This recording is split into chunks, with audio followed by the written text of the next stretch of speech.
It's this moment where I look back and then I was like, wait, I was able to do this? But I don't think of myself as special. I was like, as humans, I've realized like we all have these reservoirs of this untapped potential inside of us and can achieve these extraordinary things when we're focused, when we shine positivity and light, when we lean into those that we love and uplift and co-create together.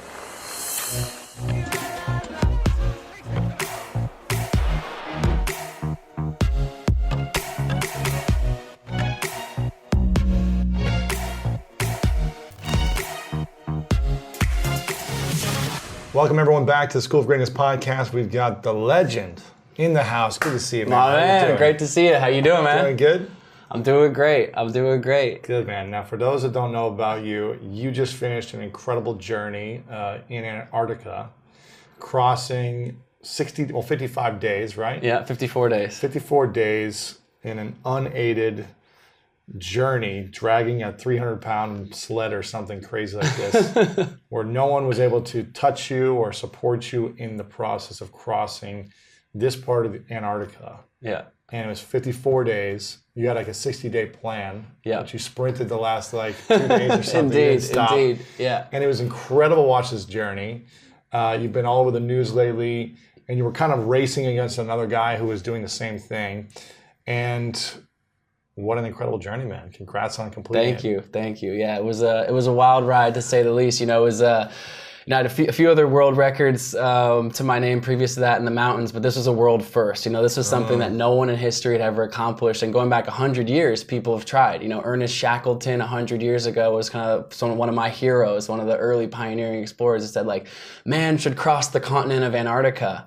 And it's been done now in teams of people, or as well as, you know, using wind aid, kites, dogs, but it has never still been done in its most pure form, which is solo, completely alone, unsupported. So no resupplies of food or few drop-offs, and unaided, meaning, you know, no kites, no dogs, no vehicles. Just this is like a man versus nature, mano-y-mano out there. And so it was a beautiful challenge to take on, as I'm really, you know, just fascinated as myself, as just tapping into the potential that I think we all have inside of us and unlocking that. So this curiosity inside me as an athlete led me to want to go after this. And I didn't know if it was possible. I literally named my project, as I set off, The Impossible First. Amazing. Yeah. It's amazing, man. Now, Antarctica is huge, right? Yeah. It's pretty big. How big is it, so people know? Gosh, I think I wish I should know the answer to this question. It's massive. The traverse that I was making, so it was basically from one side of the ocean via the South Pole to the other side, was just under 1,000 miles. So 1,000 miles. Yeah. Pulling a sled Yep. in the snow. What was the temperature most of the time? So the average temperature in Antarctica is about -25, -30, and that's with no wind. Antarctica is the windiest and coldest continent in the world, and so often days it would be 50, 60 mile per hour wind gusts, and you'd literally have I don't know, -80 degrees wind chill. The easiest way for me to describe it, I know you're from Ohio, so I know you know a little bit about cold weather and whatnot, but what I will say is this, I couldn't experience that cold until I realized I took a cup of boiling water from my tent and I would throw it in the air, and it would immediately turn into ice. Like, that's how cold that is. Crazy, so then for me, that's like, sometimes it's hard to put in perspective where it's like, yeah, it was cold. Wow, that's real cold. No, like, it's so cold that boiling water could turn into ice in a second. Now, how do you make sure you keep your temperature, I guess, regulated? Because I sweat when I'm moving, even in the snow. Yeah. And can you sweat in temperatures like that? No. So there's a sort of an adage in the world of polar exploration, which is, if you sweat, you die. Wow. And it potentially a little hyperbolic, but to be honest, it's pretty true in that, you know, if you're pulling a 375-pound sled, it's amazing. You can stay pretty warm while you're moving, but you stop for 5 seconds, 10 seconds to get a swig of water, to eat a little bit of food, and you could immediately go hypothermic. And so it's a matter of what I say is staying comfortably cool. So it's moving at a pace that you know, keeps you warm enough, but also being aware enough of your body temperature that you're not sweating. But when I would stop, I would eat food every, you know, kind of a steady flow of food in these column bars that were, you know, self-created for this project. I would you know, eat very frequently, but even in those little like 30-second breaks, I'd put on a huge puffy jacket. Really? Like, immediately. It's not like you don't stand around in the cold at all. I mean, it's that cold that, you know, hypothermic frostbite can set in. I got a little bit of frostbite on my cheeks and nose from these windstorms. Like, the conditions are real out there, no doubt. Wow, man. How many world records do you have for this first? So You've done Everest, you've done all these different mountains. Yeah, so I set the world record for something called the Explorers Grand Slam in 2016. And so that was one of my first big world record projects. And the goal there was to be the fastest person to complete the Explorers Grand Slam, which is climbing the tallest mountain on each of the 7 continents. Of course, Everest, Denali, Kilimanjaro, etc., as well as complete expeditions to both the North Pole and the South Pole. And these polar journeys were just across the last degree of latitude. So that was only 69 miles to reach each of the poles across the last degree of latitude, which unaided, seemed unaided. Yeah, exactly, unaided. Seemed hard at the time, but now when I've done a 1,000-mile journey in Antarctica, but that project was 139 days consecutive. So all 9 of those expeditions, Everest, Denali, etc., back to back to back to back without any rest, 139 days. So you broke the world record for the fastest cumulative time of that. You know, fewer than 50 people had ever completed the Grand Slam. Most of those people have done so in 5 years or 10 years, trained for an expedition, rested between, planned the next one, and I built it to do it all consecutively throughout. Crazy, man. Yeah. How long does it take to get to the top of Everest? So generally, Everest expedition will last about 2 months. In my case, I was coming straight off the North Pole. So what's crazy is the North Pole is at sea level. It's literally ice floating around in the middle of the ocean. And I had to go straight from there to Everest. And because I was at sea level, I was not acclimatized at all. So flying to Everest, but I was late and delayed because the sea ice was cracking in the North Pole. Literally, you can fall through the cracks into the frozen ocean. It's a crazy place. There's polar bear. I mean, it's one of the wildest landscapes ever in the middle of the floating ocean. You're at the North Pole and the ice is floating around you. You're actually moving away from the pole and you're having to walk back because it's just a GPS point in the middle of the ocean, basically. But to fly from there all the way to Everest, I only had 3 weeks rather than 2 months to climb it. And that in itself was just an epic battle. And this came because of the weather windows on that project towards the end of my project. So Everest was the 8th of the last 9 expeditions. But what happened up there is I made it into the death zone, which is above 26,000 feet. It's known because the human body, even with supplemental oxygen, can't survive for long. Oh my gosh. And how many feet is that up? That's at 26,000 feet where the death zone starts, but Everest is 29,000 feet. Oh my gosh. And so I pushed for the summit, my very first push. No, I didn't have any guides with me, just one Sherpa who was climbing with a guy by the name of Pasang Bodhi, incredible Nepalese Sherpa. And we got caught up in a massive storm. I mean, the weather came in, winds blowing, 50, 60 mile per hour winds, and we quickly know we got to abandon our summit attempt. We were lucky to even get our tent up. It took 2 or 3 hours. Had to descend off the mountain. Thought my entire project, had disappeared, but we kind of found the strength and courage to go back up in another massive, challenging storm, but made it to the summit 3 days later. But you'll love this. So I come back down, I get back into Camp 4, into the death zone. I've summited Everest. It's a beautiful moment for me, and I'm 1 mountain away from setting the world record, and I'm about 2 months ahead of schedule. So I'm like, if I get Denali, I could probably do this. It's coming into reality. And my wife, Jenna, who's not just a supportive partner, but really just the co-creator with me. We dream up these projects together. We build a nonprofit around inspiring young people and kids. There's tons of public schools, hundreds of thousands of public schools kids following along this project at the time. And that's really where our passion lies, around health and wellness. Now we can talk more about that later. But anyways, I call home to Jenna and I say, Jenna, I just summited Everest. We got 1 mountain to go. And she goes, okay, great. How you feeling? I'm like, well, I'm exhausted. I'm still up at 26,000 feet. It's going to take me a few days to get down and we can regroup for this next mountain. And she goes, yeah. And she says something I'll never forget. She goes, I actually need you to put your boots back on right now. I'm like, wait, what? And she's like, yeah, so we've been doing some calculating back home, and it just so happens that if you can get down from Everest today, I've arranged for a helicopter to pick you up in base camp. The helicopter's gonna take you to Kathmandu, but there's no time for you to rest in a hotel. An evening flight's gonna take you to Dubai, to Seattle, to Anchorage, and instead of having 3 weeks to climb Denali, you'll have 3 days. But if you can do all that, you'll set not 1, but 2 world records. You can have the 7 summits record as well. So it's this moment where I just laugh now. I love this quote. You've probably heard it, but it's a Henry Ford quote. He who says he can and he who says he can't are usually both right. One of the ones I've lived by. And this is a moment of I know better than to not listen to my wife because she's a badass and she's amazing and knows when to push me. But I'm like, all right, maybe we can pull this off. And sure enough, 100 hours after standing on the summit of Everest, I'm on the other side of the world at the base of Denali, 3 days battling this insane storm, but on May 27th, 2016, make it up to the summit of Denali, and in this case, set not 1 world record, but 2 world records. Wow, man. Finishing this project. And 3 days later started climbing Denali. Yeah, 100 hours after being on the summit of Everest, I got to the base of Denali, and then Denali usually takes 3 weeks itself to climb best case scenario, and only about 30 or 40% of people attempting it even make the summit, and I managed to get to the summit in 3 days, battling this ridiculous storm there as well. How do you get there in 3 days? How is that even possible? Like I said, it was come straight down from Everest, not sleep a night, go all the way back down to base camp through the other 4 camps. There's a helicopter waiting there that took me to Kathmandu, fly to the other side of the world via a bunch of stops. Jenna's there in Anchorage to pick me up and drive me to the base of the national park, but in Denali, a bush plane has to fly you into the base of the mountain. It's a whole, like, the logistic, like, not, like I said, Jenna is a mastermind, not just of pushing my body, knowing my mindset, knowing how to support and love me and be compassionate, running our nonprofit, but logistics, man. We're talking about 9 locations, 7 continents, red tape, I mean, all this sort of stuff. So it was an incredible project for us to cut our teeth on. And I mean, in the spirit of what I know you're about, I love this podcast, man, and I love just the entrepreneurial spirit that really shines through in the innovation. Like, Jenna and I dreamed this up with nothing. Like, we dreamed this up on a whiteboard. I had been racing triathlon professionally. We had gotten engaged and been like, what do we want to do with our life? Like, what do we care about? And we had this moment where we literally wrote on a whiteboard in our 1-bedroom apartment, like, what if we could set this world record but build a media campaign around it that has a lot of impact? And it sounded like this great idea, but like, wait, I haven't really climbed mountains. We've never started a nonprofit. I have like 200 Instagram followers. We don't have a platform. We know nothing about media. We know nothing about PR. We're literally Googling on day one. Google, what's the difference between marketing and PR? Sure. But in the end, it was a year of no, no, no, everyone saying no, like no support, but just built it day by day, kept showing up. And ultimately, a year and a half later, I'm on this project. She built it into something that had 500 million earned media impressions. We had a nonprofit. We had a partnership with a nonprofit where there was millions of kids following along, all these things. But it came out of literally nothing.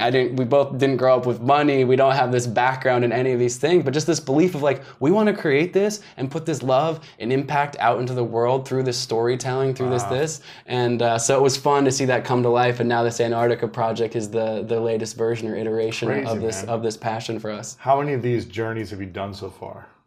So different adventures. Yeah, so the other world record that I set between this was that we did something called the 50 high points. And so I set the speed record for climbing the tallest mountain in each of the US 50 states.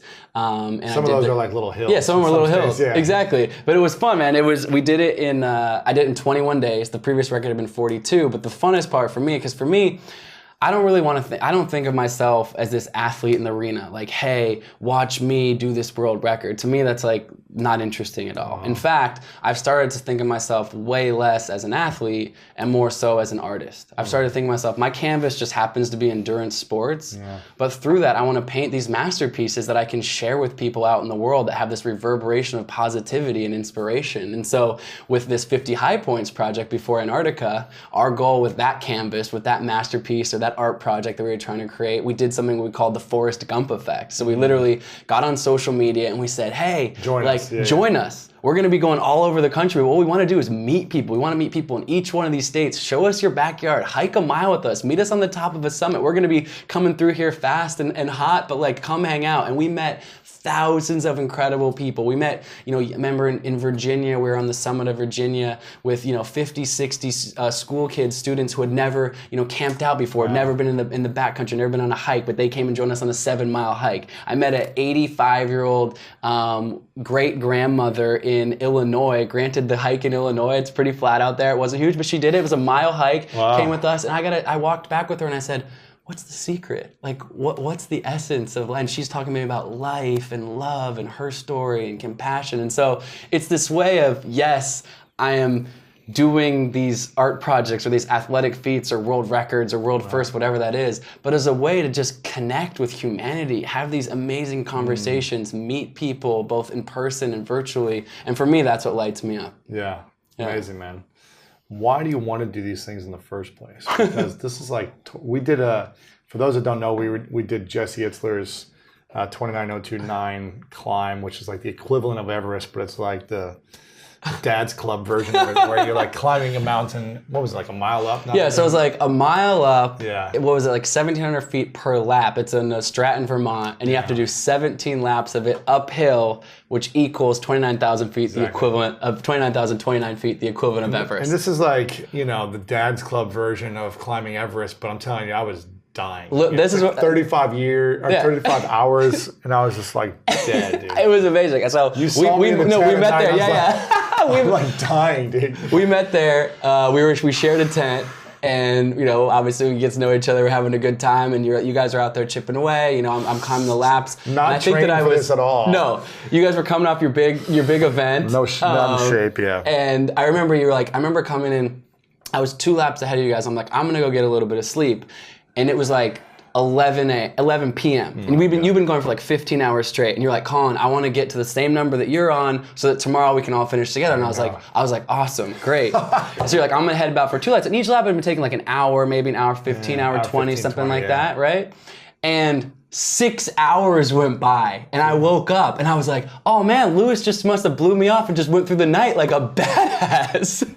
Sure enough, you unzip the tent and you're shaking. I thought I had hypothermia, dude. You're like, turn the heater on, turn the heater on. I'm shaking. I'm like trying to heat the tent up. There was no heat. You were just smiling, cozy in your tent. I was like, dude, I feel like. I was like, bro, did you finish? And you were like, no, I just did the 2 that you said I was gonna do. We gotta get back out there tomorrow. It was like so wet outside. Oh my God. We were just walking through water and mud, and it's like snowing or whatever, and it was miserable. But I knew that if I timed this out, I was like, I need to get a certain amount of hours of sleep. If I don't get to 13 laps, I think it was, like, I probably won't finish tomorrow with like 4 hours of sleep. And I remember waking up, you were like, okay, we're gonna wake you up in 3 hours. It's like 4 hours. I was like, okay, I'll be good. You woke me up and I was like, I want to lay here all day. I was like, Lewis, let's go. And you're like, yeah, about that. I almost had a moment where I was like, I don't think I'm going to finish. Yeah. I had that moment in my mind. I was like, I gave an amazing effort. My body is busted, broken. I was like, I can't break through this.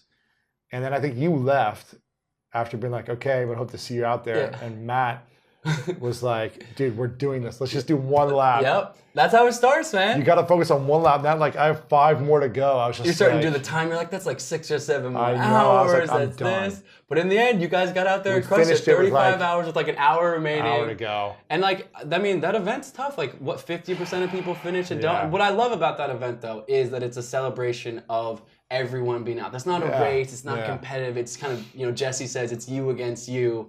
And I love that. And then that's why I think that you know, that event is really cool because you guys are out there, I'm out there, like crazy, we're hanging out. It's just a fun, like participatory great thing. Experience. Such a good experience. We didn't have a strategy going into it until day 2 when we had to stop like every 20 feet. Once it got steep, I had to drag my legs up the hill. Yeah. You're like walking up, just like no poles, just having fun.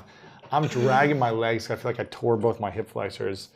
And I realized then, like, you've got to have a strategy. Yeah. And you had a strategy your whole time. Every time you do one of these experiences, you have a strategy. You don't just say, okay, I'm going to just push through until I'm dead. Yeah. You have a strategy. And it sounds like Jenna's really helping you craft this strategy. But how does someone, you know, for me in this physical challenge, like, I got up and I did 1 lap. And then I was like, okay, let me do 1 more. Yeah. And then 1 more. And I was like, okay, now we have 2 more to go. Yeah. We can finish this. How do people push through these mental or physical challenges when it seems like, gosh, it's going to take me 10 years to launch a podcast like what Lewis has, 100%. Or 10 years to build this business or to do this thing? How do people push through that barrier, and how do you do it? You know, for me, people love to ask me about my physical training, how do I get strong? There's some fun stories about the crazy training that I did to prepare for this and whatnot, but I believe that it's the muscle 6 inches between your ears. It's about flexing your mind is really what it comes down to. And I describe that moment of Jen and I writing our dreams onto this whiteboard. Sadly, as you know, that's where 99.9% of dreams die as an idea. Because all of a sudden we have these doubts in our mind. Oh, I can't, or it's gonna take 10 years, or I could never catch up to this person or this metric or that metric. But it's about showing up. It's about getting out there every single day. So in Antarctica, and it's also the ability to be able to adapt. So actually, my first day in Antarctica, I think, is really emblematic of that. And to be fair about the 29 event, you're like, Colin, what are you doing in a couple weeks? You seem like you're in pretty good shape. And I was like, well, I'm going to try to cross Antarctica by myself in like 2 weeks, literally like 2 weeks before I was leaving. So I was pretty well trained at that moment. But, you know, I get out there, we've been planning this project for well over a year. It's a world first. No one's ever done it. There's so many doubters and naysayers. Someone actually died 100 miles from the finish line 3 years ago trying this project. Another one of the best explorers in the world went out there the following year, and after 52 days ran out of food and had to be picked up and didn't make it. So there's a lot of people, there's a lot of print articles and big magazines saying it's physically impossible to do this thing. And so like, I know that going in. And so we build this strategy. And the unsupported nature means you can't take any extra supplies with you. Basically, what you have in your sled to start, no one can give you anything, essentially. And so in that case, like, weight is of the essence. And so I pack my sled as much of food and as much fuel. The fuel, I melt the ice into water, and I don't bring extra anything. I literally don't even have an extra pair of underwear with me for 54 days because, like, I can't. I'd rather have 100 more calories in my sled of food. Same underwear. Like, same underwear for 54 days. That's straight. Yeah. Oh my God. Not fancy. That's some soggy underwear right there. Yeah. That's not. Oh man. Nice. But you clean it at least. You try to. No, not much. You can't. you just kind of like ride it out. Wow, man. So no, not smelling. One good day of chafing and you're done too. Yeah. So you gotta look after your body. But I get out there, I fly. This plane lands me out on the edge of the Antarctic continent, takes off. I'm all alone out there, right? Like I've dropped off alone. Well, actually, you had mentioned before there was another guy out there, which is like important to mention at this point because another British explorer, one of the most experienced in the world in terms of the amount of miles traversed in Antarctica and various other projects, he also decides that he wants to try to be the first. So not only am I now racing history, but this guy's a British Navy SEAL equivalent, you know, Special Forces guy. His name's Lou Rudd, and he's like a badass, and he wants to do this as well. It was his friend who died 3 years ago. Wow. He's doing that to honor him, and I got a lot of respect for all of them. I mean, there's a camaraderie as well, of course, and we both know what we're going through, but we also both clearly want to be first. And he's looking at me like, who's this, you know, bit younger guy who doesn't have the real experience in Antarctica? Who does he think he is? And I'm kind of like trying to be like confident in my plan. And so plane drops us off. We're at a mile apart from each other, equidistant from the first waypoint, the first like GPS marker on the map. And I get out there and I've got this video of me being like, it's a blue sky day. It's great. After all year of planning, it's finally time for me to like try to cross Antarctica. I'm taking the first step and I bend down and I pull the strap on my sled to tighten it for the first time, and ping, the strap breaks. Literally the strap breaks. Like it's minus 25 and the plastic can't handle it, breaks. So right out of the gate, I'm like, wow, this is going to be a long journey. This is before the first step. So then I strap into my sled, and the sled's the heaviest on the first day. 375 pounds to start was about the maximum I thought I could pull. So I put as much food as I could, even though I knew I was going to burn 10,000 calories per day, and I factored I could carry about 7,000 calories. So I was going to lose weight every single day straight from the get-go, even eating 7,000 calories. That's how intense and cold it is. And so I start pulling my sled, and you asked me before about sweat. About 1 hour in, I'm sweating, and I'm like, wait, this sled's so heavy, but I can't not pull it without sweating. And so I start sweating. Then I realize I actually don't think I can pull this sled, and I start crying. I literally start crying. But what happens when you cry when it's minus 25 degrees out? It freezes to your face. So I have frozen tears to my face, and I'm 1 hour, 2 hours into this journey. And so I do the only thing I could think of is I call home to Jenna. Wow. And so I pick up the phone and I go, hey babe, yeah, we may have named our project the right thing. It appears to be impossible. Because we had called it the impossible first. Wow. And she's like, uh-oh. And so she tries to, you know, she's like, okay, well. And meanwhile, I'm seeing Lou disappear on the horizon with this beautiful, like, ski stroke, like, totally knows what he's doing, like, strong and steady out there. And, like, at this point, I can't even think about the fact that there's a race in place. I mean, I'm just trying to, like, get through the first day. And so she says to me, Colin, how far are you from the first waypoint? Like, she knows the route, we've studied it, she knows everything. The first waypoint's only a few miles from the drop-off point.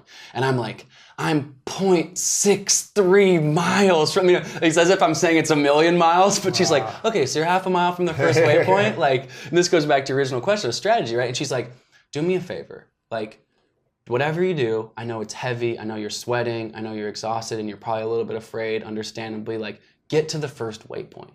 Get to that first waypoint, and you'll have felt like you got somewhere on the first day. So for the next hour, I struggled and battled and get to that first waypoint, set up my tent, get inside my tent, and I say to Jenna, like, I call her again as kind of our safety check at night off this app phone. She's like, how you doing? I was like, obviously I'm stressed. She says, look, I actually went out there intentionally with not a lot of music, not a lot of podcasts, because I wanted to explore the silence of these flow states that I hope to tap into in my mind, something I'm very curious about, the sort of mental side of this. And she goes, tomorrow, do me a favor. try to find the flow, even if just for a minute or 2 minutes. It's going to be a hard day. And so just those words, I went to sleep and I was like, okay, I made it to the first waypoint. I'll get up tomorrow and kind of regroup. And then I woke up, and I'm big on mantras, but this mantra had never been with me before this, and just came to me out loud as my alarm went off to wake me up on my first real full day out there. I said out loud to myself, I said, Colin, you are strong, you are capable. You are strong, you are capable. And that ended up being my mantra every single day, waking up for the rest of the entire 54-day journey. And sure enough, that next day, was it stupid challenging? Yes, but instead of 2 miles, I made it 8 miles. And I found that flow state for a minute. The next day was 9 miles, and I found that flow for 2 or 3 minutes. And so we had a strategy. It went out the window on day one. Had to refocus on the mind, adjust a few things with our strategy, because I was hoping to go further distances in that. She's like, well, like maybe it's not shorter distances at first, but as it gets lighter, maybe it'll go longer and all this kind of stuff. And so, you know, how do you strategize and plan for something that's been told is impossible? You're stepping into the unknown.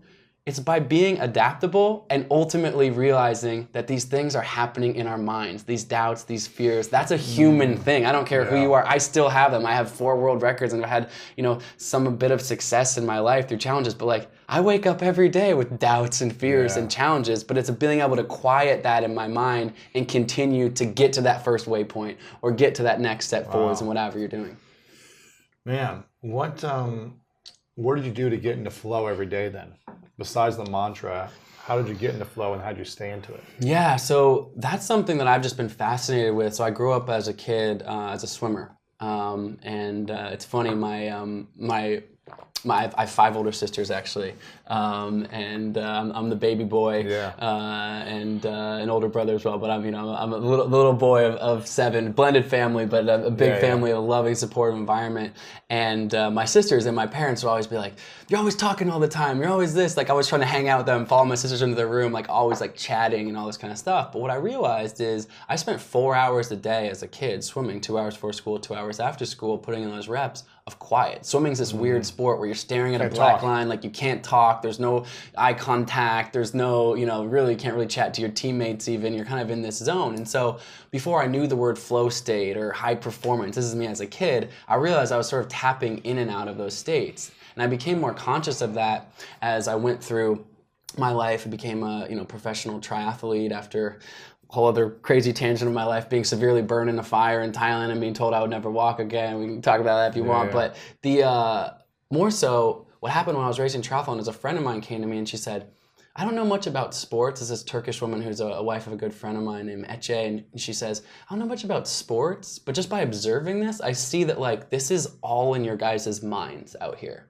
And I was like, yeah, absolutely. Like, about swimming or the this was triathlon. So this is triathlon. And this is when I was racing triathlon professionally. And she said, I'd recommend that you go to these meditation retreats. And I was like, cool, I'm interested in meditation, but I don't know a lot about it. I haven't done this since 2011. And she's like, yeah, if you heard of Vipassana meditation, it's these 10-day silent meditation retreats, 10 days, no reading, no writing, no eye contact, deep meditation. And she's like, you should try it. And I was like, well, don't I need like a little background in meditation before this? And she's like, no. Like, just do it. It's free. There's centers around the world. It's completely free to go. Like, go. And so me being the kind of like jump in head first type of person, as you could probably tell here, I was like, great, I'll go. So my off season in triathlon that year, I signed up for this meditation retreat. And my stepdad, he drives me up to the retreat and he goes, hey Colin, like I've pretty much never heard you shut up for a minute in your life. And so I'm going to wait here in the parking lot for an hour because once you realize this is a terrible idea, I'll be here waiting to drive you home. Joking. My stepdad is this amazing mentor and influence in my life, incredible man. But he's literally going like, you're pretty extroverted and you're telling me you're going to sit in silence by yourself for 10 days. Sure enough, I stayed for those 10 days and it had just a profound impact on my life of learning about that self-awareness in my mind, in my brain, etc. And so from that practice, which I've gone back to the 10-day retreat, I try to go every single year if I can, done several, and as well as have a daily practice with it. I've kind of taken that into my canvas, into my artwork, into my sport, and this curiosity of the mind and where we can go in our mind and brain. And so one of my deep curiosity about Antarctica, honestly, was unlocking the physical potential inside of me, but as a gateway to do that, exploring the mind. And what better place to be alone in this endlessly white landscape. The sun never sets. There's no change of days. There's no dark. There's no dark. It's a blank white canvas. And like I said, I literally deleted almost all the media from my iPhone as to not. I actually had a couple School of Greatness podcasts, a couple of Ritual podcasts, a few podcasts, and a few albums out there. I listened to some Paul Simon Graceland, a couple others, but there's very few. I spent 80-90% of the time in complete silence. And it was a beautiful thing to explore that. So how did I tap into that flow? Like I said, some of these times it was 30 seconds. Some of the times it was a minute or two. But as I kept on these repetition of days exploring this place in my mind, sometimes it was days, 2 days, 3 days, where the sequence of days would come through in high performance. And the stakes are high. It's 50, 60 mile per hour winds. If I let go of my tent, I have no shelter. It's gone. It's 80 degrees wind chill, minus 80 degrees wind chill. But I'm finding the space in my mind that is locked in and calm. And the most profound experience of that was actually on my very last day. So it's worthy of mentioning, after the 6th day, I did catch up to Mr. Captain Lou Rudd and surpassed him and ended up in front of him the rest of the time. And I, on the 52nd day, I woke up and I'm 77 miles away from the finish. And I'm thinking it's about 3 days, probably, give or take that. It's Christmas morning, and I wake up and I get outside of my tent, and the deepest flow state of my entire life just comes over me. I just realize, I recognize it, I say my mantra, I tap in, and I start exploring. When I'm in the deepest flow states, I'm also hyper aware. And so I start thinking, like, how many more miles do I have to go? How much time would that take? Oh, it's 3 days, but what if I did it back to back? What if I did it in one big final push? I've never gone more than 33 miles in an individual day, and I average about 15 to 17 miles a day. So I'm 77 miles away from the finish, and I'm 53 days in this expedition. But I get into this place in my mind that's so deep, where I feel this strength and this power and this flow, that I start to say to myself, whoa, we have this capacity as humans, not me, but as humans. And I'm tapped into the vibration of my family and friends and the school kids that are following along, and just this radiant positivity that I'm shining out, but receiving back in such a significant way, that I tap into this flow. And for the next 32 hours, I don't stop. Wow. I continue onwards. I have to stop at hour 18 to put up my tent to melt a little bit of snow to get some more water, because I'd ran out of water. Call home to my family. It's Christmas night. It's 7 p.m. for them on Christmas night. They're all gathered together. They're like, you did your best day ever, 18 hours. I can't believe it. You're almost a day or two from the finish. And I was like, I'm not stopping. I'm still going.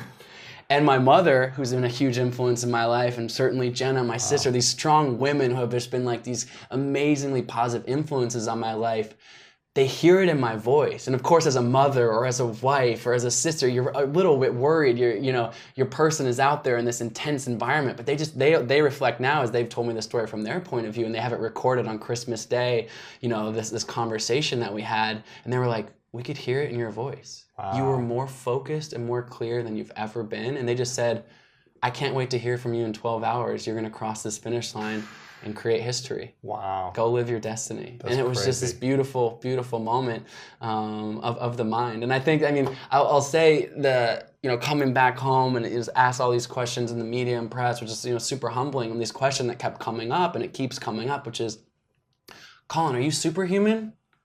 And my question is simple. It's like, yeah, I'm superhuman. And so are you. And so are you. Like, what I'm tapping into in my mind is accessible to all of us. And like, yes, you may not want to walk across Antarctica by yourself. In fact, I don't blame you for not wanting to do that, for seriously. But like, whatever it is, you talk about business, entrepreneurship, innovation, music, art, love, creation, positivity, whatever that is, like, that is within us. And that's what I tapped into out there, which is the most special thing for me to come back and be able to share is that resonant positivity and the power that we all have within us. It's crazy, man. What was the things you were saying to yourself the final 12, 15, 20 hours? Like, are you saying the mantra over and over? Are you white space in your mind? Are you having a conversation with yourself? Is it kind of random? what was cool about that really deeper flow was, I said, the clarity. And so it was actually, two things happened. One, the passage of time started to feel different. 32 hours. I mean, if I told you to sit here at your desk for 32 hours, you'd be like, bro, it's like, come on. Like, or we just climbed 29,029 for 35 hours. We're talking like, it's a long time to do something like that. And I'm just staring at this compass. I mean, just literally staring at a compass in endless white space. So you're looking at a compass the whole time? Pretty much, because it's very hard to, you can't even really see the distance in front of you, especially when it's white out and these blizzard conditions, and I'm just staring at something. Wow. So you're just blank, because blank can be in your mind. You're pulling it around your waist or your shoulders? Pulling around your shoulders. I've got a compass strapped to my chest that I'm staring down at, and it's white on white, and sometimes, skiing, but like with skins on the bottom, so it's not like people think skiing is basically like glorified snowshoes, so it's got skins on the bottom just to give you a grip, but so you're not digging into the deep snow. So anyways, pulling this sled, but in that flow state, I'm thinking about what actually happened in those last 15 or 20 hours, and this was really cool, is that I realized that all the memories we have. So if I said, hey, Lewis, tell me about your high school graduation. You probably have a memory pops in your mind right now, like you've got an image of that day. But then we're going to keep talking, and we're going to talk about other things, you'll get distracted. But in that quiet space, in that flow state, the memories in my mind, even of the mundane, became so rich. And so I start thinking about all the points in my life, but I'm a 5-year-old kid on a swimming pool deck with my mom encouraging me to dive in for my first swim race. But I'm not there for a flash instant in my mind. I'm there, and I can feel the wind blowing, and I can see my mom on the other side holding a red towel, and I can see, my sister who's gonna race in the race behind me, and all this. Or I started going back to driving to school with my sister Caitlin, actually, and we did that every single day to high school for years and years and years. We're siblings. Sometimes we would talk, sometimes we wouldn't talk, sometimes we listen to music, sometimes we wouldn't. I actually could start to remember full sequences of 10, 15-minute these drives over and over and over again. So in this flow state, I was almost in this lucid dream state where I discovered that the memories, everything we've been through, even those memories you think like, that's not a part of me, or I've let that go, or that's not there, like they are there and in rich detail. And so in this flow state, I'm actually remembering all of the things that happened to me through my life to lead up to this moment. The kid in the swimming pool, the 22-year-old that got severely burned in a fire in Thailand, was told I would never walk again, spent 3 months in a hospital. My mom's, recovery, helping me recover through that, and the positivity, triathlon, heartbreak in relationships, love, family, community, all of these things in this lucid detail, in this dreamlike state, walking across Antarctica for 32 hours to the finish line. It was an unbelievable experience. Crazy, man. Yeah. Tell me about this burn in Thailand. What happened? When was this? Yeah, definitely a pivotal moment in my life, to say the least. I just after graduating from college, I'd been a swimmer in college, and didn't grow up with a lot of money as a kid, but I'd always dreamed like, hey, like one day I want to like see the world. I had this kind of wanderlust inside of me. I grew up in Portland, Oregon, and glad that I grew up there, because even though we couldn't travel far and wide, my parents would take me hiking and biking and in the outdoors and things like that, a place that really embraces that.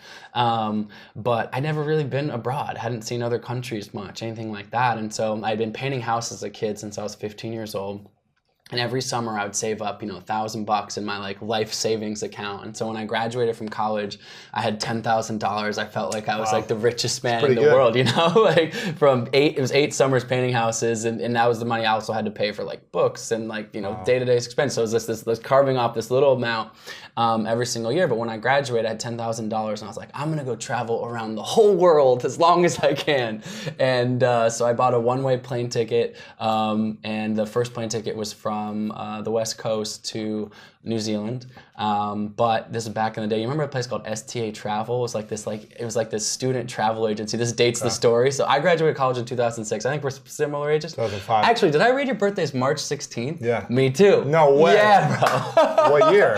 85. So 83. Yeah. Wow. My sister Caitlin, who I mentioned, is March 15th, 83. No way. The day before, literally the actual day before. Holy cow, man. Yeah. So we've got some symmetry. We got some Pisces symmetry. 4 or 5 people on March 16th. Yeah. So we're both March 16th birthday. Man, it's funny. crazy. I don't know, that popped up in something I saw there. I was like, Lewis got the same birthday as me. That's cool. Anyways, so I set off from the world, and the first stop in STA Travel tells me, oh, you're buying a one-way ticket for a student. You can actually stop in Fiji for free. And I'm like, great, for free? Like, heck yeah, sign me up. I'm a 22-year-old kid just trying to like, see the world a little bit. So I stop, and sure enough, on this tiny little beach in Fiji, on this island that you could walk around the circumference in 5 minutes, I meet Jenna, 2007, who's now my wife. Fiji. First stop on my trip, I meet this 20-year-old, beautiful college girl who's on a study abroad in Australia. She's American, but I meet this girl, and it's like kind of a chance encounter for a day or two, and then like I continue traveling, and she moves back to Australia, but our lives can intertwine, and here we are married, and she's the light of my life and the strongest anchor of everything that we've done. And so I'd say this trip started off to a good start. Right. Then I went and hitchhiked around New Zealand. I mean, I basically have no money. I'm hitchhiking, peanut butter and jelly sandwiches, oatmeal, youth hostels, sleeping on floors, like, I mean, whatever I can get, but just to be out in the world, it was amazing at the time. And I find myself on this rural beach in Thailand, an island called Koh Tao. And have you been over to Thailand before? I have. So you've probably seen there's fire dancing and poi balls and all this kind of stuff. And at 22 years old, when a bunch of people are jumping a flaming jump rope, I thought to myself, like, sure, why not? That looks like fun. Clearly hindsight is 2020, because the flaming rope wrapped around my legs, lit me on my body, sprayed kerosene the length of my body, lit me on fire completely to my neck. I jumped into the ocean to extinguish the flames, which ultimately saved my life, but not before 25% of my body was severely burned, predominantly my legs and feet. And I'm in Thailand, I'm in the middle of nowhere on a beach on an island. There's no hospital on the entire island, no ambulance. So I'm on a moped ride down a dirt path to a one-room nursing station, like the size of this room that we're sitting in right now, basically, with like one bed. And I have to go undergo 8 surgeries there, where there's a cat running around my bed in this makeshift ICU. And the worst thing is the doctors are looking at me through this sort of broken translation of cultural and language barrier, and they're saying, like, you'll probably never walk again normally. Like, the damage to your ligaments, the knee joints, the ankle joints, the depth of the burn, like, honestly, you're probably not going to be like fully functional, full mobility back again. And, obviously super dark time in my life, just this downward spiral, physical trauma, emotional trauma. I thought I was this young person seeing this world. How could I be so stupid? I'm down on myself, all these things. And the heroine of this story is my mother, who's just this incredible woman. And I don't have kids yet, although that's something I would like, another adventure I'd like to go on pretty soon, I think. But my mother comes in, and I can only imagine what it's like to be a mother, to see your kid on the other side of the world in this makeshift hospital, bandaged to the waist up, having doctors say this.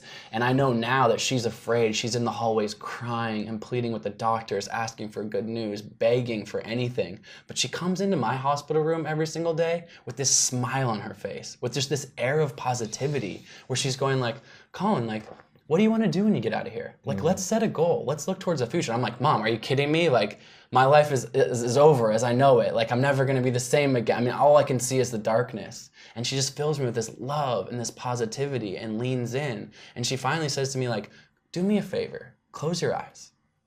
And I sit there. I'm like, okay, I'll play along. I close my eyes. She goes, visualize yourself. Just picture yourself in a positive light doing something in the future. And in that moment, for whatever reason, probably because I was an athlete, I guess, I see myself crossing a triathlon finish line. And I open my eyes and I go, fine, you want me to set a goal? And I'm kind of saying it as a precocious kind of kid just trying to play along with my mom a little bit. I'm like, you know what? One day I'm going to race a triathlon. And I love my mother so much for this. Instead of her going like, oh, I said set a goal, but maybe within the parameters of what the doctors are saying your diagnosis is or whatever, she's like, great. That's what you're going to do. Let's learn everything about triathlon. I've never raced a triathlon before. I swam in college, but I never like bike competitively, run competitively. I don't even know like how you change your shoes from a bike to a run. I don't know any of this stuff. But she's like, great, that's your goal. And so it was 3 months that I was in that Thai hospital, and I was finally flown back to the United States, to Portland, Oregon, where I'm from. Haven't taken a single step. I was carried on and off the plane, placed in a wheelchair when I got home, and I'm in my mother's kitchen that first day. And my mom says to me, she goes, Colin, she goes, I know you've got this big triathlon goal, but you got to figure out how to take your very first step. And she grabs this chair from our kitchen table that I grew up, eating around. She puts it one step in front of my wheelchair. She goes, I'm going to leave the room, but your entire goal for the day is to get out of that wheelchair and take one step and show me that you can sit in that chair that's one step away from you.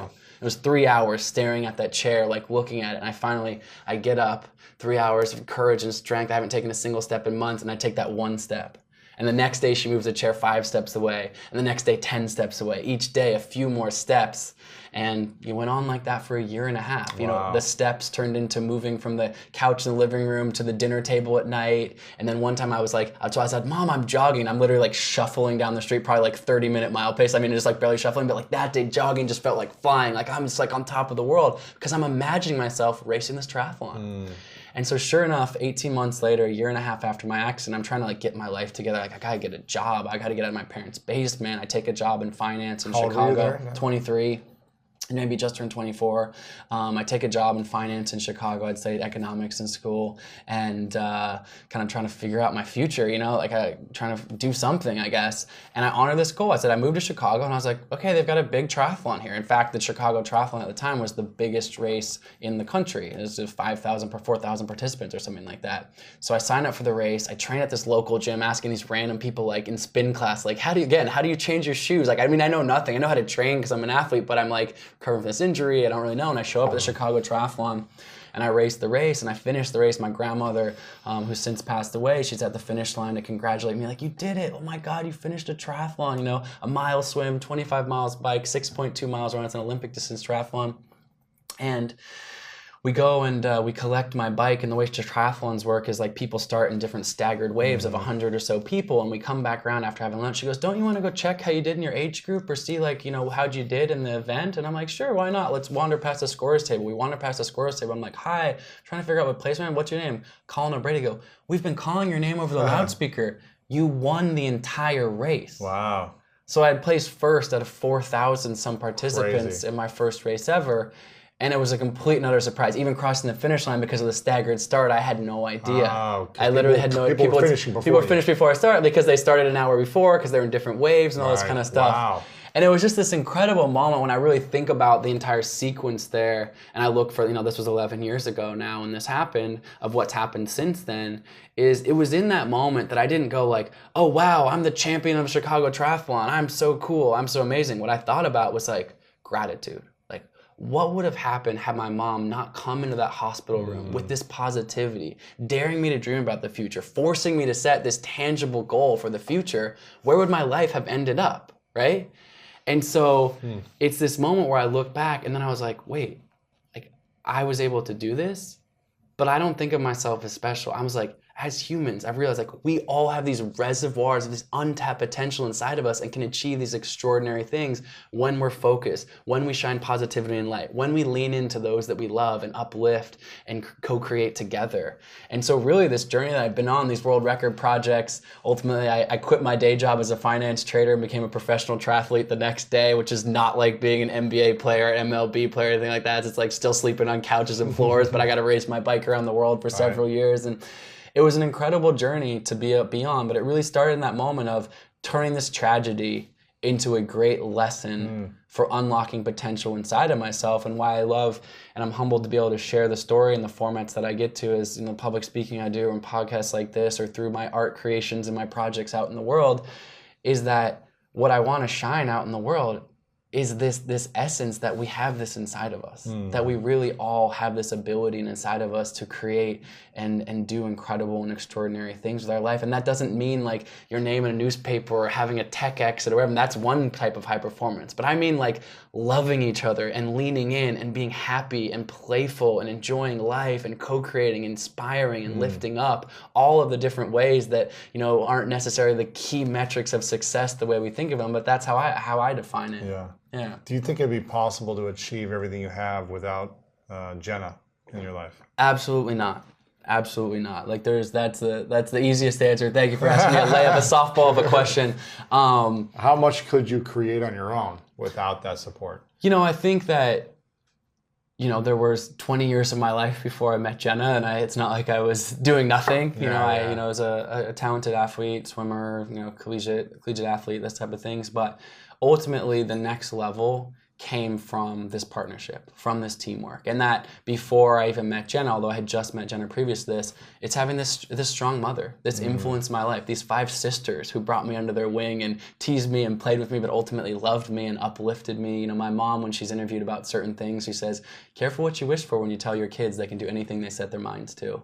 And she says that because she still worries about me, of course, as a mother would when your kid's gonna go walk across, you know, Antarctica by himself. But she's proud of me. She's never held me back. She's encouraged me. But Jenna, in that partnership of that coming together of love and romantic love, as well as business savvy and strategy and support, I could never have done it without that. And I recognize in saying that we all don't, in this moment in life, when you're listening to this podcast, in this moment, like maybe you're not in a romantic relationship, or maybe you are, or maybe you're in one that's not serving you, or maybe you're not. But whether that's your romantic partner, your best friend, your brother, someone you have yet to meet, I believe we are stronger together. And although it's an interesting thing to say, because people have pointed out, like, if you just look at the top headline of the New York Times, man crosses Antarctica solo, it's like, oh, here's this guy completely by himself doing this badass thing that no one's ever done. Like, that couldn't be further than the truth of the essence of this. Like, I am a compilation of all of the people who have put love and energy into me throughout my entire life, as well as the people that have sat in the trenches with me when I've had a crazy idea on a whiteboard and didn't say, that's not possible. They said, cool, let's figure it out. Let's create. Yeah. What's the mission moving forward?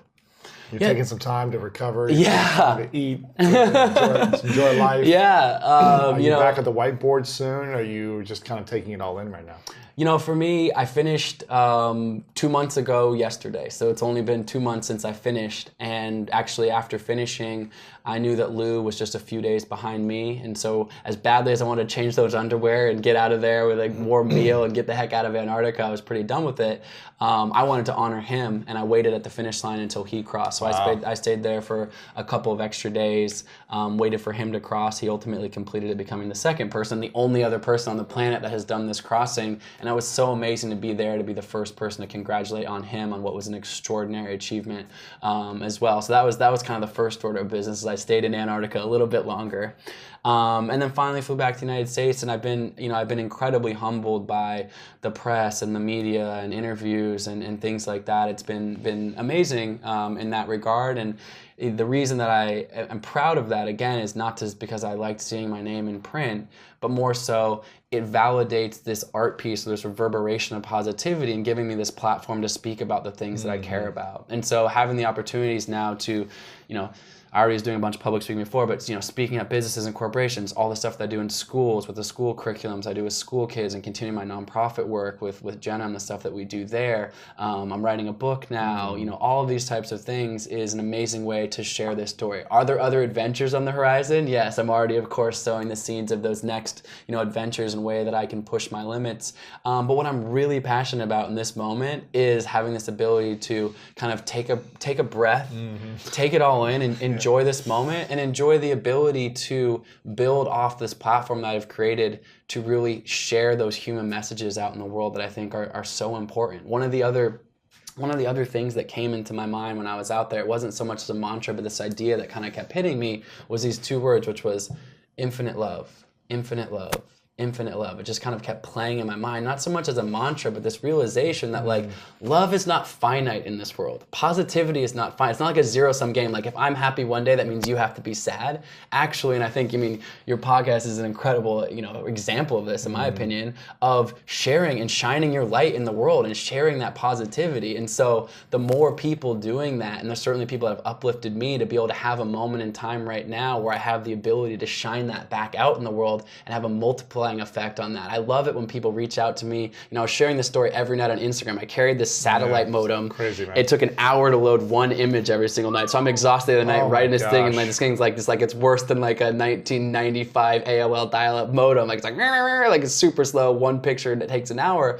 But I want to share it out, and it's amazing to have that come back and people having, hey, I followed you along, and now I have started that business, or I'm leaning into the love in my life, or I'm going to the gym for the first time in this. Just just having that sort of, it's like, oh, I sent out this energy to the world and that's coming back. Not to pat me on the back, but it's like, not, hey, Colin, I watch you do this. You're really cool. It's like, hey, Colin, I watch you do this. And now I am taking that energy you sent out and creating in my life. And when that person does that in their life, I can only imagine the 5 other people that's going to touch, or the 100 other people that's going to touch, and the multiplying effect of that positivity. And so that's what I'm excited about doing. And I think you know that better than anyone, the power of that. Dang, that's cool. Who is the athlete you admire the most in the world, or respect? Who do you follow and admire? God, that's an interesting question. I love that question. It could be an adventurer, or an athlete, or any type of athlete. I'm gonna say 2. This is like just off the cuff. The first thing that popped into my mind. This is truthful. When I passed Lou on the 6th day out there, I said I've spent most of the time in silence. This is a true story. It's not like a candid, I'm on the Lewis House podcast, I'm going to tell Lewis House story. This is this truth story. I happened to pop on your podcast, and I had downloaded like maybe 10 episodes randomly, the top 10, the most recent 10 before I left. But again, I limited the content I had with me. Sure. And the first one I play is your Kobe Bryant interview. And when I met you, it said, hey, I just did this Kobe interview. Right. I was like, gotta check it out. It's exciting, you gotta check it out. And so I had it up there, and I've admired Kobe from afar, although I'm a Portland Trailblazers fan through and through. So, we have a little problem with the Lakers, but, they will beat us a couple times, down the stretch in the early 2000s when I was a kid. But there was something about that interview and his ethic that was so pertinent to where I was in that day. Perfect for you. When he literally says, he goes, I'm trying to stay ahead of Lou. This guy's more experienced than me. He's like more badass adventurer, outdoorsman than me, with all the miles he's done in Antarctica. And Kobe says in that interview, talks about being at the gym and being like, I'm just going to stay here longer than any other guy. I'm going to outwork him longer than any other guy. And so right in that moment when I'm in front of Lou, I actually clicked in and I go, okay, Lou and I are tied now. I was supposed to be out here for 10 hours. How long am I going to stay out here today? 1 hour longer than Lou. My gosh. He goes 10, I go 11. He goes 11, I go 12. So I would never have said before that Kobe Bryant was one of my favorite, but I'd say influentially in this moment, Kobe Bryant, that in his message of working and beating on the craft, and him talking about studying the game film and the tape and all these things, is a reflection of me as I work on my craft of public speaking or writing or creating these other projects. It's not only to look forward to the future, but to look back and learn these lessons from that. But that work ethic of working hard or harder than somebody else was really valuable in that moment. So him, and then the second one I'll say, which is more kind of in tangentially related to the same space that I inhabit. Shout out to Alex Honnold, who just won the Oscar for Best Documentary with Free Solo. I still haven't seen that. I need to watch it. Highly recommend. It's amazing.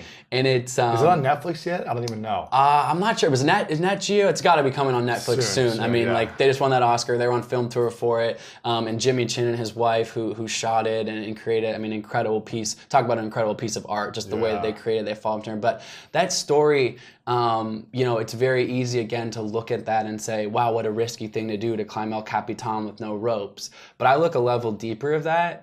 And the focus and the mindset and the true high performance that it took to pull that off wasn't some crazy thrill seeker. It wasn't some crazy I'm gonna show this. That's a humble, kind, quiet guy who has been beating on his craft to such a level that he felt so. Again, I'm biased because I love the outdoor community and stuff like this. But to me, as a lifelong sports fan, a lifelong Olympic fan, a Michael Phelps or a Usain Bolt, I go on and on. Traditional sports, NFL, Tom Brady, whatever you want to say, I go across the gamut. But that performance on El Capitan, I believe, stands above perhaps every other athletic achievement on the planet as a true compilation of both physical craft, but the highest order of mental focus and acuity to pull something off like that. So because it's life or death. The stakes are so high, you're finger crimp, but the style of which he did it, to me, was just so authentic in the way that he memorized the steps and the movements. It was almost like a dance out there. I don't know. If you haven't seen the movie, highly recommend seeing it, but those two things pop into my mind as two really influential things that have happened recently that have had incredible amount of inspiration and impact on me. Wow. And when do you feel the most loved? Good question. I like where we're going with this. I like where we're going with this. This is great. When do I feel most loved? Is it when you accomplish something big? Is it when you're in the strategy sessions? Is it when you're in the flow state? Is it when your mom says something to you? What? There's, I was just having a conversation about this yesterday. Jenna, of course, is the nucleus of this, but a dear friend of mine, a guy named Blake Brinker, has been a huge influence in my life over the past couple of years. And particularly with helping me with some of my public speaking and things like that. And we're talking about one of the times that I felt the most loved actually was a couple years ago. I had the opportunity to give a TEDx talk.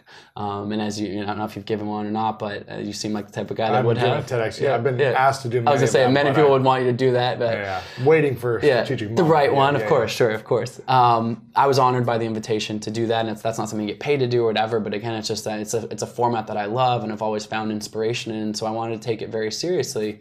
And we ended up having, he was a tech founder working on something else or whatever, and he kind of stopped what he was doing for a couple of months and really dove into the ability to help me craft this story. And this was a story of the 7 summits and the Explorers Grand Slam and sort of talking through my journey, one of the first one bigger public. This is a couple years ago.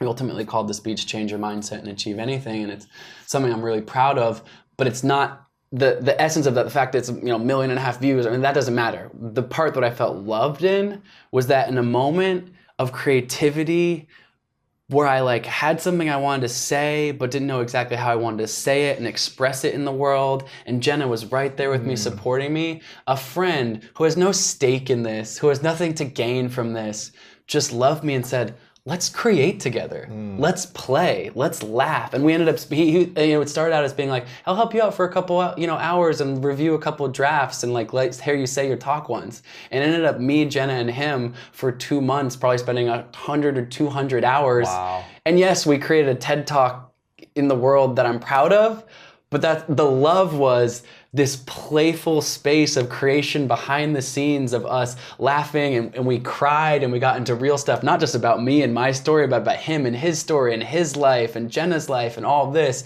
And so I love these shared experiences, whether that's climbing a mountain with a friend, whether that's having the tangible goal of creating a speech or art or whatever that is.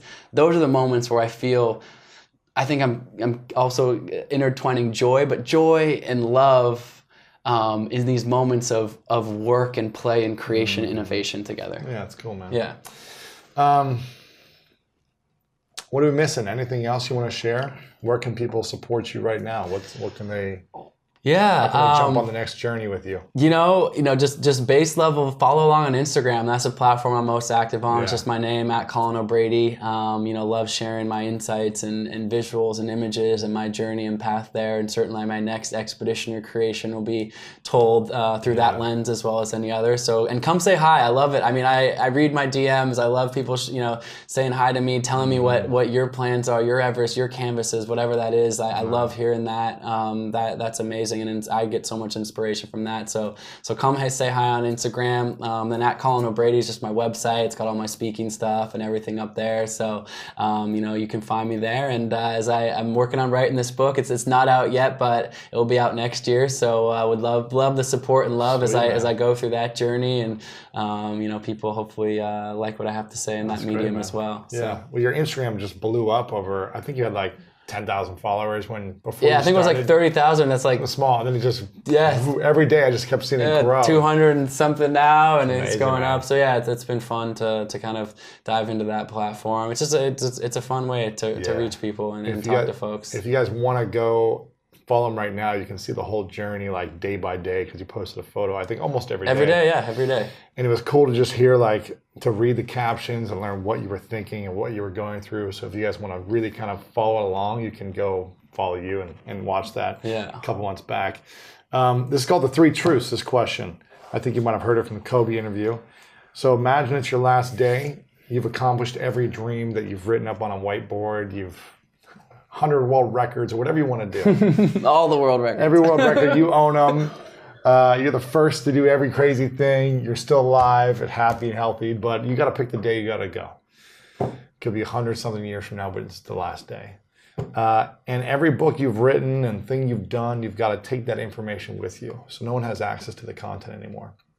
But you get to write down 3 things you know to be true about all your experiences. the 3 lessons that you would share with the world, what would be your 3 truths? That's a good one. I think the first one I would say is achievement is not for the select few. It's for the person who can overcome what I think is the greatest obstacle of all, but our own minds. And the second you can tap into that mindset, there is that reservoir of untapped potential waiting to be released by you. You are the creator of that. So that was a lesson that I would definitely share with the world. So that's number 1. Second of all, I said this before, but infinite love. Infinite love, infinite love. This reverberation of the abundance of love that we have the capacity to both love ourselves, share out in the world, and the importance of that and how we can all uplift and create in that way. And third, I'm going to go with this mantra that certainly just changed my life. I would just write it down on this paper that you just said, this paper that I could leave behind for someone else to read. You are strong, you are capable. I love that, man.